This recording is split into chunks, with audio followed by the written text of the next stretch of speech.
Hi, this is Jason from New Eyes Media, and I'm talking to Pedro from Remotech about the Olly.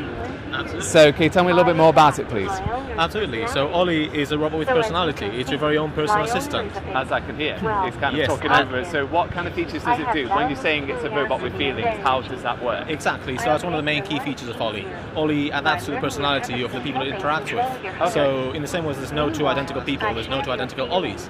They sort of learn about your habits and preferences, your likes and dislikes, and they adapt the way. So Olly adapts the way they speaks, the way it sort of displays emotions or sort of conveys anything through its display. All of that is adapted based on the user's personality.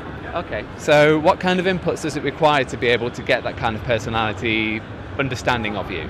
Right, so it's largely a voice interface, so you can just speak with Olly and you don't need to sort of do any programming or anything at all. Just by the normal sort of conversation flow, the day-to-day interaction, Olly will learn the bits and pieces that it needs to help you better. Okay.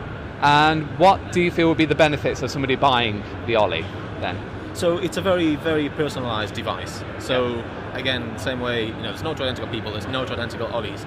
As I play around with my Olly at home, it will learn to know the things I know that I like best, and it can pick up my routine. So, for example, if Olly knows that I go to work at 9 in the morning, then one day it might sort of wake up at 8 and say, "Hey Pedro, there's quite a lot of traffic today. Yeah. You may consider getting a car a bit earlier." Yeah. All right. And what's the price of the machine then? How much is it going to cost? So this thing is not on retail yet. Okay. We're planning to ship pre-orders in summer 2017.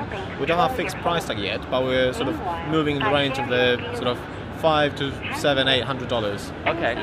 And I guess last question, is there any way of changing the voice on it? Because it reminds me of a lot of like the robot from Portal, Right. and that does make me a little bit nervous. Is there any way of changing the voice? Yeah, absolutely. Olly also comes with a lot of customization options inside. So, by default, as you interact with it, it will change things like the tone of voice or the way it displays things in LED. But you can also change that stuff if you want. Yeah. All right, cool. Well, thank you very much for talking to us. Thank you very much. Cheers.